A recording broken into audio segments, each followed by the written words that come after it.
오늘 함께 살펴보실 말씀은 민수기 20장 1절로 13절 함께 읽으시겠습니다. 첫째 달에 이스라엘 자손은 곧 온 회중이 신강야에 이르러 백성이 가데스에 이르더니 미리암이 거기서 죽음에 거기서 장사되니라. 회중이 물이 없으므로 모세와 아론에게 모여드니라. 백성이 모세와 다투어 말하이르되 우리 형제들이 여호와 앞에서 죽을 때에 우리도 죽었더라면 좋을 뻔하였도다. 너희가 어찌하여 여호와의 회중을 이 광야로 인도하여 우리와 우리 짐승이 다 여기서 죽게 하느냐? 너희가 어찌하여 우리를 애굽에서 나오게 하여 이 나쁜 곳으로 인도하였느냐? 이곳에는 파종할 곳이 없고 무화과도 없고 포도도 없고 석류도 없고 마실 물도 없도다. 모세가 아론이 회중 앞을 떠나 회막문에 이르러 엎드리매 여호와의 영광이 그들에게 나타나며 여호와께서 모세에게 말씀하여 이르시되 지팡이를 가지고 내 형 아론과 함께 회중을 모으고 그들의 목전에서 너희는 반석에게 명령하여 물을 내라 하라. 내가 그 반석이 물을 내게 하여 회중과 그들의 짐승에게 마시게 할지니라. 모세가 그 명령대로 여호와 앞에서 지팡이를 잡으니라. 모세와 아론이 회중을 그 반석 앞에 모으고 모세가 그들에게 이르러 반역한 너희여 들으라. 우리가 너희를 위하여 이 반석에게 물을 내라 하고 모세가 그의 손을 들어 그의 지팡이로 반석을 2번 치니 물이 많이 솟아 나오므로 회중과 그의 짐승이 마시니라. 여호와께서 모세와 아론에게 이르시되 너희가 나를 믿지 아니하고 이스라엘 자손의 목전에서 내 거룩함을 나타내지 아니한 고로 너희는 이 회중을 내가 그들에게 준 땅으로 인도하여 드리지 못하리라 하시니라. 이스라엘 자손이 여호와와 다투었으므로 이를 무리바 무리라 하니라. 여호와께서 그들 중에서 그 거룩함을 나타내셨더라. 네. 실패의 자리에서 얻는 소망이라는 제목으로 하나님 말씀 살펴보길 원합니다. 오늘 말씀은 첫째 달에라고 시작을 합니다. 이 첫째 달은 출애굽 후 40년이 지난 첫째 달을 가리킵니다. 이스라엘은 40년간의 광야 생활을 마치고 다시 신광야에 있는 가데스에 돌아오게 되었습니다. 여러분, 가데스, 다른 이름으로 가데스 바네아라고도 하죠. 이곳은 어떤 곳입니까? 앞서 살펴보았듯이 이스라엘의 원망과 불신앙이 최고점에 달했던 지역이었습니다. 광야 생활의 분기점의 역할을 한 장소입니다. 민수기 13장을 보시면 가데스 바네아에서 하나님의 말씀을 따라 가나안 땅에 12 정탐꾼을 파송했습니다. 정탐꾼들이 40일간 가나안 땅을 두루 정탐하고 온 회중에게 보고하였죠. 그런데 그 보고가 극명하게 2개의 파로 나뉩니다. 한 파는 일명 메뚜기 파로 10명의 정탐꾼은 절대로 우리는 그 땅을 차지할 수 없다. 강한 그들에 비하면 우리는 뭐와 같다고요? 메뚜기와 같다라고 스스로 메뚜기로 자청했습니다. 반면 여호수아와 갈렙으로 대변되는 먹이파, 일명 바파라고 하는데요. 그들은 아니다. 우리는 그 땅을 차지하러 나아가자. 그들은 우리의 먹이, 밥에 불과하다고 말을 하였습니다. 10명의 메뚜기파와 2명의 바파, 이스라엘 회중들은 어느 파의 말을 따릅니까? 그때도 쪽수가 중요했던 모양입니다. 10명의 말을 듣죠. 그래서 온 이스라엘은 메뚜기파의 말을 더 신뢰하며 크게 부르짖고 모세와 아론을 향해서 원망하였습니다. 이것은 단순히 똑같은 사항을 바라보고 긍정적으로 해석했냐 부정적으로 해석했냐 관점의 차이가 아닙니다. 믿음의 문제였습니다. 하나님께서는 이스라엘 자손들에게 가나안 땅을 주시겠다고 약속하셨습니다. 그리고 모세에게 정탐꾼을 보내라고 하실 때도 내가 이스라엘 자손에게 주는 가나안 땅을 정탐하라고 말씀하셨습니다. 그렇다면 이스라엘은 이 하나님의 약속의 말씀을 붙들므로 믿음으로 반응해야 했습니다. 아무리 그 땅이 견고하고 그 땅의 사람들이 강해 보일지라도 전능하신 하나님의 말씀을 신뢰하며 믿음으로 나아가야 했습니다. 그러나 여호수아와 갈렙을 제외하고 온 이스라엘은 불신앙으로 일관했습니다. 그 결과 하나님께서 징계를 내리시죠. 그 당시를 기준으로 20세 이상의 여호수아와 갈렙을 제외한 어른들은 강야에 다 엎드려 죽고 가나안 땅에 들어가지 못할 것이라고 말씀하셨고, 20세 미만의 그들의 자녀 세대들은 강야에서 40년간 방황하다가 가나안 땅에 들어갈 것이라고 말씀하셨습니다. 가데스 바네아는 가나안 땅의 거의 문턱이거든요. 가나안의 문턱까지 왔지만 이스라엘은 불신앙으로 인해서 1세대들은 강야에서 죽고 다음 세대들은 강야에서 방황하였던 것입니다. 그렇게 이제 40년의 긴 세월이 지난 뒤, 정확하게 말하면 38년 동안의 강야 생활이 지난 뒤 이스라엘은 다시 가데스로 돌아온 것입니다. 원점으로 돌아왔죠. 이때 이스라엘의 회중의 구성은 출애굽 1세대들은 거의 다 죽어서 얼마 남지 않았을 것입니다. 오늘 본문은 민수기 20장은 모세의 누리 미리암의 죽음으로 시작을 하는데 20장 마지막에는 모세의 형 아론의 죽음으로 마칩니다. 미리암과 아론은 모세와 더불어 출애굽 1세대들을 대표하는 자들입니다. 이들이 죽었다는 것은 이제 출애굽 1세대의 시대도 얼마 남지 않았음을 말해 줍니다. 그렇다면 장차 가나안 땅을 들어갈 출애굽 2세대들은 다를 것인가? 그들은 출애굽 1세대와 똑같은 잘못을 반복하지 않을 것인가?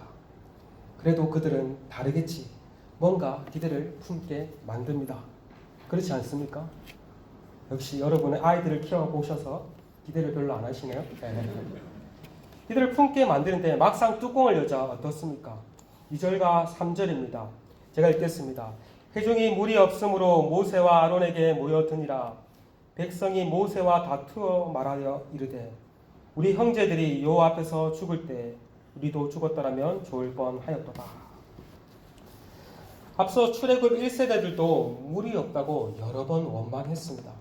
그런데 출애굽 2세대들도 그들과 똑같이 원망하고 있습니다. 별로 달라진 것이 없어 보입니다. 본래 가데스는 물이 풍부한 오아시스 지역입니다. 당연히 그 물이 풍부한 오아시스 지역에 물이 있을 거라고 기대했는데 막상 물이 없자 크게 실망한 것 같습니다. 그러나 그렇다 하더라도 하나님께서 물을 언젠가는 공급해 주시겠지 하는 그 믿음으로 인내해야 했습니다. 그러나 그들은 인내하지 못하고 모세를 향해 다툽니다. 표면적으로는 모세와 다투었다라고 말하지만 오늘 보면 13절을 보면 이스라엘이 여호와 하나님과 다투었다라고 말을 합니다. 하나님을 향해 원망하고 하나님을 향해 불평하였던 것입니다. 근데 이들의 불평의 내용을 보면 앞선 세대의 불평과 같이 참으로 어리석기 그지 없습니다. 자신들의 형제들이 여호와 앞에서 죽을 때 자신들도 죽었더라면 좋을 뻔하였다라고 말을 합니다. 그것은 아마도 고라 일당의 반역으로 인해 많은 이스라엘이 죽은 사건을 가리킬 것입니다.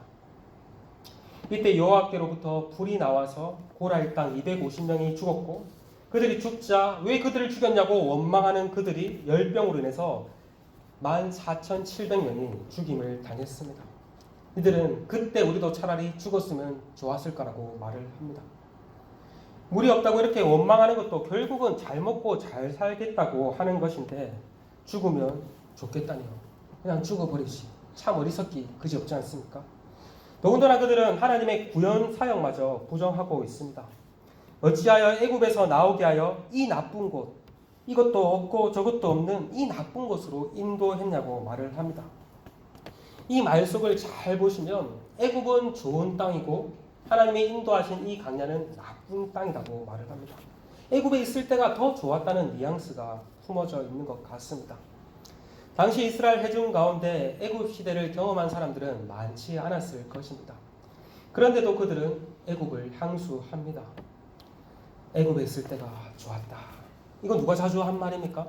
출애굽 1세대들이 자주 한 말 아닙니까? 출애굽 1세대들도 강야에서 힘든 일이 있을 때마다 애굽이 좋았다. 애굽으로 돌아가자라고 거듭거듭 말을 하였습니다. 하나님께서 권능의 손으로 실컷 출애굽 시켜 주셨더니 한 해국하자고 애굽으로 돌아가자고 말을 한 것이죠. 이것은 하나님의 출애굽 구원 사역을 부정한 것입니다. 신약식으로 표현하면 예수 그리스도의 십자가의 구원 사역을 절대적으로 부정한 일이었습니다. 40년 전에 출애굽 1세대들이나 40년 후에 출애굽 2세대들은 전혀 달라진 것이 없습니다. 출애굽 2세대들은 부모 세대를 본보기 삼아 우리는 부모들과 같이 저러지 말아야지 하고 달라야 했습니다. 광야에서의 40년의 시간은 방황의 시간이었지만 동시에 연단의 시간이었습니다. 그렇다면 그 연단의 시간을 통해서, 그 광야의 시간을 통해서 인격이 도야되고 신앙 인격이 성숙되어야 했습니다. 그 광야의 시간을 통해서 하나님과 동행하고 하나님과 신뢰하는 법을 배워야 했습니다. 그러나 전혀 그들은 시간만 떼었을 뿐 전혀 그러지 않았습니다. 여전히 하나님을 신뢰하지 못한 채 원망하고 있습니다. 그런데 이 이스라엘의 이 원망의 뿌리는 어디에서 비롯된 것일까요? 표면적으로는 원망으로 나타났지만 그 이면에는 불신앙에서 비롯된 것이었습니다. 여러분, 신앙은 믿음의 문제입니다. 우리는 신앙생활을 하면 이것도 하고 저것도 하고 무언가를 해야 한다는 행동에 초점이 맞추기 쉽습니다. 그러나 신앙은 행동 이전에 믿음입니다. 요한복음을 보면 어떤 무리들이 예수님께 나와 하나님의 일을 우리가 어떻게 해야 합니까? 라고 묻자 예수님께서 뭐라고 대답하셨습니까? 요한복음 6장 29절입니다. 제가 읽겠습니다. 예수께서 대답하여 이르시되 하나님께서 보내신 이를 믿는 것이 하나님의 일이라 하시니. 행동에 초점이 맞춰져 있는 무리들을 향해 예수님은 하나님께서 보내신 이 예수 그리스도를 믿는 것이 하나님의 일이라고 말씀하십니다. 즉 신자의 삶은 행동에 관한 것이 아니라 믿음에 관한 것임을 알리신 것입니다. 여러분, 오해는 하지 마십시오. 우리 신앙에 있어서 행위가 중요하지 않다라는 말이 아닙니다. 그러나 행위보다 더 중요한 것이 바로 믿음이라는 말입니다. 바른 믿음이 있을 때 사실 바른 행동이 나타날 수밖에 없기 때문입니다. 여러분 어떠십니까? 날마다 믿음을 따라 살아가고 계십니까? 매일의 삶 가운데 하나님을 신뢰하고 하나님을 의지하고 계십니까? 우리가 믿음을 따라 살지 않을 때는 어떤 현상이 나타나겠습니까? 우리의 입술에 이스라엘 백성들과 같이 원명과 불평이 나올 수밖에 없습니다. 여러분의 입술에는 무엇이 가득하십니까? 찬양과 감사가 가득하십니까? 알게 모르게 다른 사람을 향해 또 나 자신을 향해 원망과 불평이 가득하십니까? 만약 여러분의 입술 가운데 원망과 불평이 가득하다면 다시 한 번 더 자신의 믿음의 상태를 점검해 보아야 합니다. 믿음의 상태를 점검해 보고 믿음을 다시 붙들어야 합니다. 여러분, 믿음을 따라 살아가는 것 참 쉬운 일 같지만 결코 쉬운 일이 아닌 것 같습니다. 쉽지 않습니다. 매일의 삶 가운데 믿음을 붙들지 않으면 우리는 늘 믿음에서 이탈하기 쉬운 것 같습니다. 계속해서 믿음 가운데 우리가 나아가지 않으면 그냥 그 자리에 있는 것이 아니라 다시 믿음에서 이탈하는 것 같습니다. 가만히 있으면 결코 믿음이 자랄 수 없습니다. 유지가 아니라 오히려 믿음이 퇴보하게 될 것입니다. 그러므로 우리는 늘 믿음을 붙들기 위해 방법을 간구하며 하나님의 은혜를 간구해야 할 것입니다. 히브리서 저자는 광야에서 이스라엘의 실패 사례를 언급하며 수신자들에게 믿음에 따라 살 것을 권면하였습니다. 우리 성경이 있으신 분은 한번 찾아보실까요? 히브리서 3장 12절에서 14절입니다.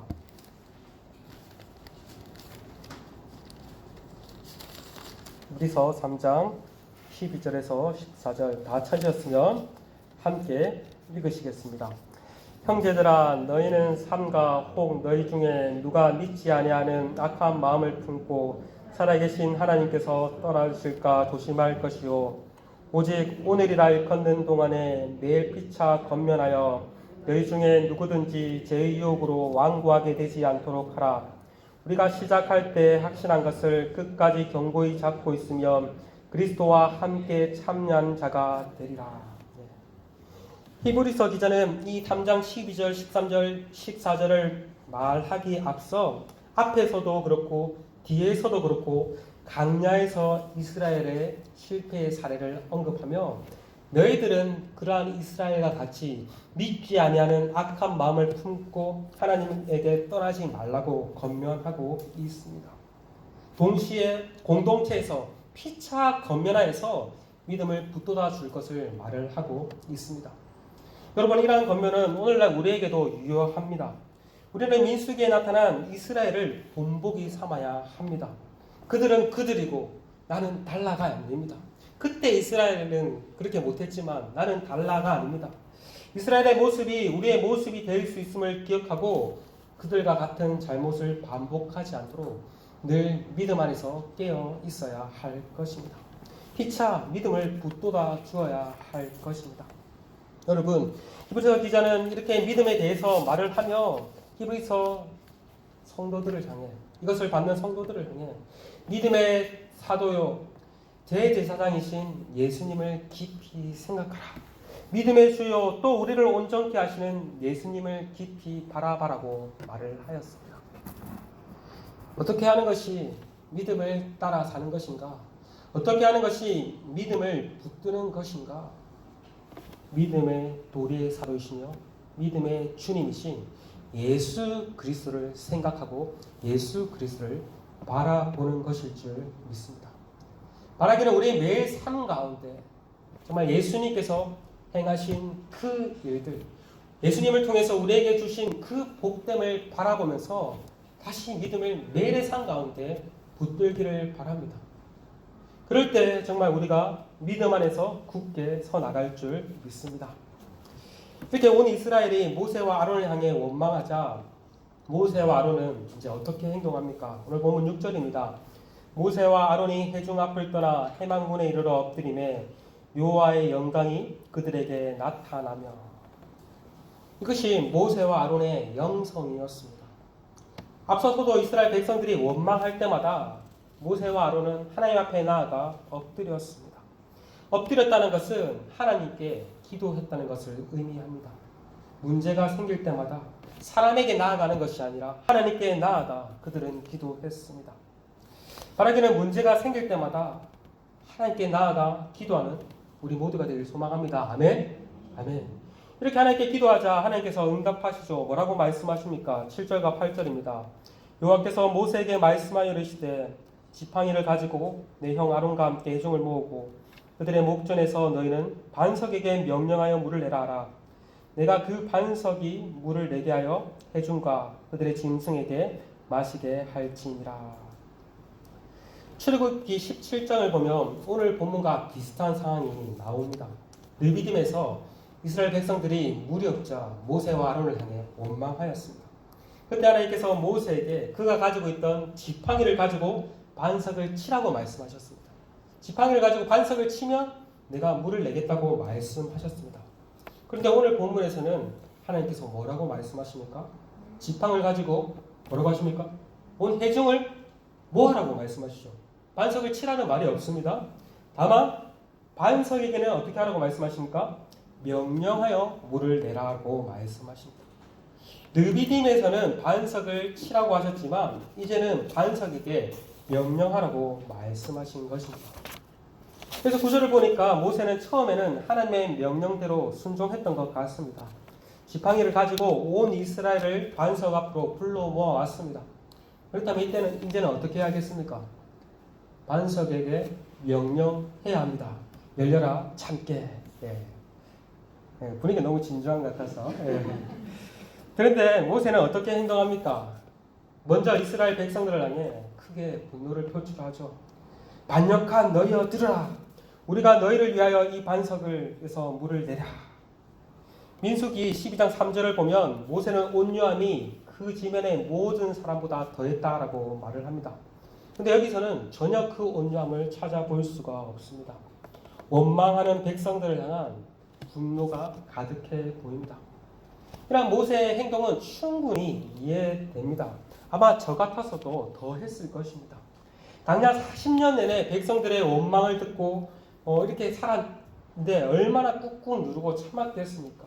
그런데 이제 인생의 말년에 그것도 1세대들이 반역했으면 좀 나았을 건데 나이 차이도 한참 나는 어린 것들이 자신을 향해 반역하니까 도무지 더 참을 수 없을 것입니다.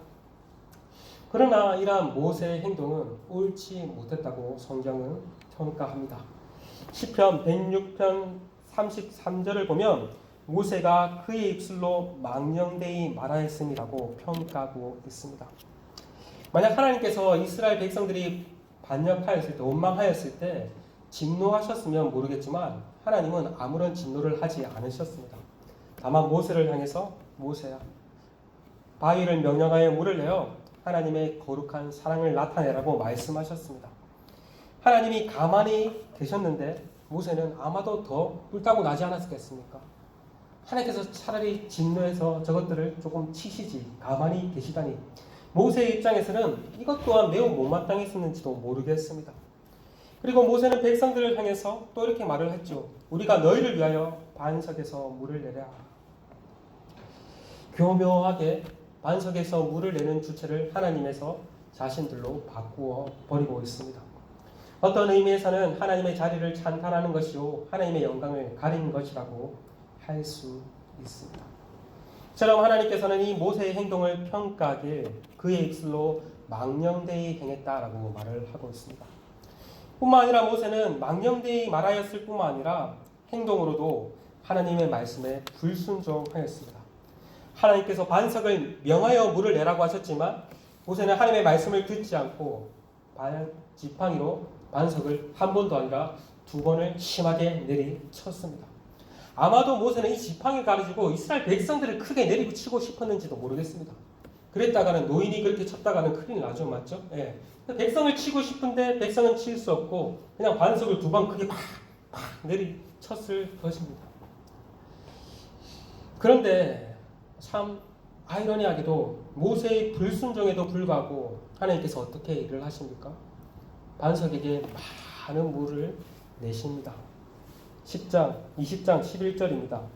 모세가 그의 손을 들어 그의 지팡이로 반석을 두 번 치니 물이 많이 솟아나오므로 회중과 그들의 짐승이 마시니라. 모세는 하나님의 말씀에 불순종하였지만 하나님께서는 은혜를 베풀어 주셨습니다. 민수기 20장 11절을 보면은 민수기의 내용이 축소판이 아닌가 생각됩니다. 광야에서 이스라엘은 끊임없이 하나님을 향해 원망하고 불평하고 불순종하였습니다. 그러나 하나님은 그들을 향해 어떻게 말합니까? 하나님은 끊임없이 이스라엘을 향해서 은혜를 베풀어 주셨습니다. 그 하나님의 은혜가 아니었다면 그들은 진작 지구상에서 사라졌을 것입니다. 하나님의 은혜가 그들을 여기까지 인도하였고 앞으로 민수기의 말씀을 살펴보시겠지만 하나님의 은혜가 그들을 약속의 땅으로 마침내 인도하게 될 것입니다. 그래서 우리는 민수기를 통해서 크게 두 가지 사실을 발견할 수 있어야 합니다. 하나는 인간은 별 수 없는 존재구나. 이스라엘 백성들도 그렇고 지도자 모세들도 그렇고 참 인간은 별 수 없는 존재구나. 그러나 동시에 이것만 봐서는 안 됩니다. 그러나 하나님은 참 은혜로우신 하나님이구나는 것을 발견할 수 있어야 합니다. 제약이 가득한 곳에 은혜가 가득하다고. 민수기는 한편으로는 이스라엘 백성들이 불평하는 불평의 책이지만 다른 한편으로는 은혜의 책이라고 할 수 있습니다.